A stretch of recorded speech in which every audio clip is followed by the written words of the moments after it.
আর সৎ ছেলে এর মধ্যে পার্থক্য আছে না? আছে। হচ্ছে হাত পাখার প্রার্থী উনি হচ্ছে অন্য দলের লোক।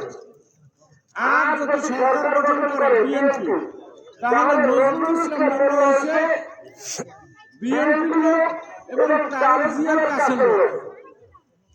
তাহলে এই এলাকার উন্নয়ন, এই যে চাওয়ার উন্নয়ন, বৈঠকের উন্নয়ন, এই উন্নয়ন করতে হলে আজকে যদি আপনারা হাত পাখেন ভোট দেন তাহলে উন্নয়ন হবে না। কারণ এই যদি বিরোধী দলের এমপি হয়, তাহলে বিরোধী দলের এমপি হয়েছে সংসদে যাওয়া আর এলাকায় আওয়াজ করা আর কোনো কাজ নাই। ঠিক।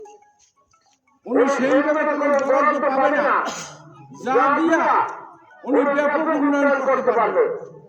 আর নজরুল ইসলাম মোল্লা সাহেব উনি প্রধানমন্ত্রীর কাছে গিয়া, তারেক রহমান সাহেবের কাছে গিয়া উনি বলতে পারবেন যে এই এলাকা আমার অবহেলিত, এই এলাকা আমার উন্নয়ন দরকার, এই এলাকার রাস্তাঘাট দরকার, এই এলাকায় কালভার্ট ব্রিজ দরকার, এই এলাকার মানুষের এই জেলেদের বিভিন্ন সমস্যা আছে, জেলেদের সমস্যা সমাধান করা দরকার।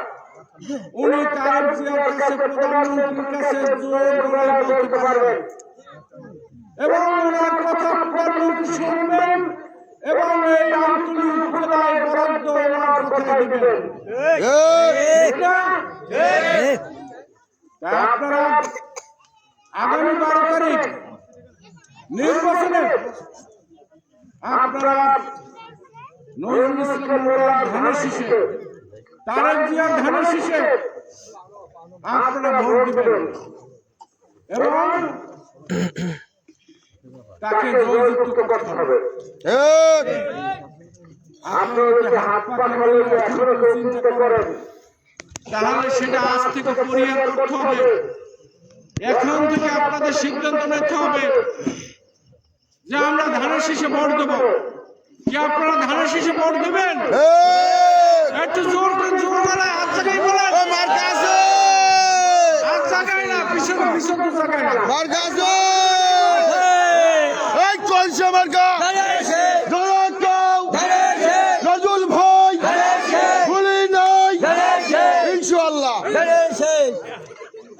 দীর্ঘ 15 বছর আপনাদের এলাকায় আমি আসি নাই, আপনাদের সাথে দেখা হয়েছে রাস্তাঘাটের পথে বিভিন্ন জায়গায়।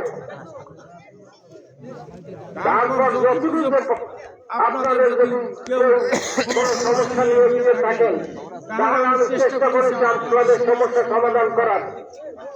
আজকে সময় এসেছে আপনারা ধানের শীষে ভোট দেন, আপনারা নজরুল মোল্লাকে এমপি নির্বাচিত করেন। ভবিষ্যতে আপনাদের সাথে এবং পাশে ইনশাআল্লাহ থাকবো।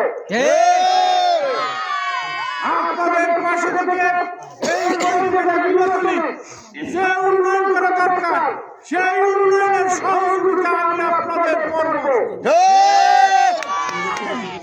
আপনারা সর্বশেষে আবার আমি বলি যে আপনারা আগামী 12 তারিখ নজরুল ইসলাম মোল্লাকে ধানের শীষে ভোট দিয়ে বিপুল ভোটে এই সেন্টারে জয়যুক্ত করবেন, এই আশা রেখে আমি আমার সংক্ষিপ্ত বক্তব্য শেষ করছি। আমাদের ধন্যবাদ। শহীদ জিয়া অমর হোক, খালেদা জিয়া অমর হোক, তারেক জিয়া জিন্দাবাদ।